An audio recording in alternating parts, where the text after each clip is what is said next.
Hey, I was diagnosed with rheumatoid arthritis like 4 years ago, but ever since I tried CBD oil, whew, man, my hands have been doing great. Go check this out and see what's been helping me. With all the weed trucks and imagery all over New York these days, you might think to yourself, hey, is marijuana legal now? Not quite.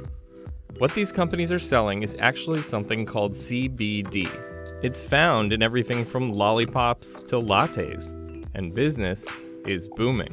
CBD products are part of what is estimated to be a roughly $1 billion industry in the United States, and it's perfectly legal. So what does CBD have that marijuana doesn't? Fact of the matter is, we're kind of in the midst of the CBD craze right now. Martin Lee is the director of Project CBD, an educational platform that focuses on cannabis science and therapeutics. CBD stands for cannabidiol. That's a component of the cannabis plant that has significant therapeutic properties, but it's not intoxicating. It doesn't get you high like a THC. As it happens, not all cannabis plants are created equal. Take a look at these two varieties. One is marijuana, the other is hemp. One gets you high, the other doesn't. The key difference is what's on the inside. THC and CBD are the main components of the cannabis plant. THC is what makes you feel high, and marijuana plants are loaded with it. I don't know about y'all, but I can't even move.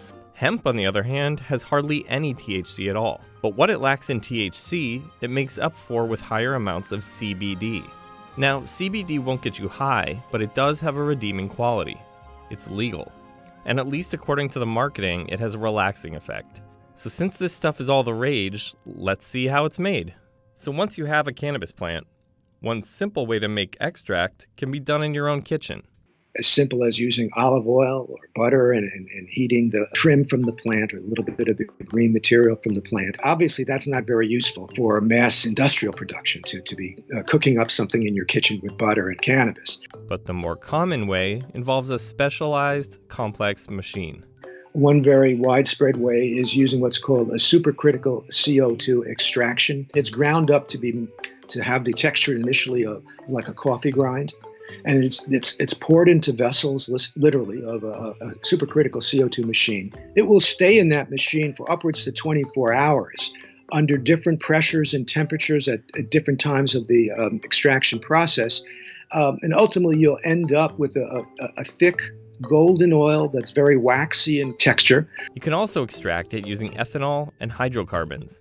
You can find this oil in a number of different products these days. It can be administered in various different forms. It might be ingested, it might be applied topically. They even have CBD oil products for your pets. I stopped by a cafe in New York which sells all sorts of CBD-infused products. I tried a CBD matcha latte and a CBD macaron. These snacks tasted great, and I felt a little more relaxed after, but it was hard to tell if the CBD was actually doing anything for me, or if it was all in my head. Scientists are actually still trying to figure out exactly how CBD affects the body.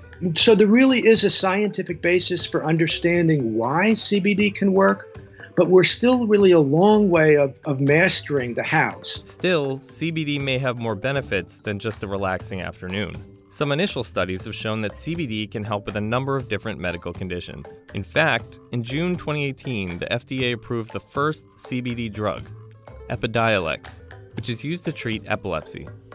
So who knows? Perhaps we'll be seeing CBD in more places than just cannabis-decorated vans in the future.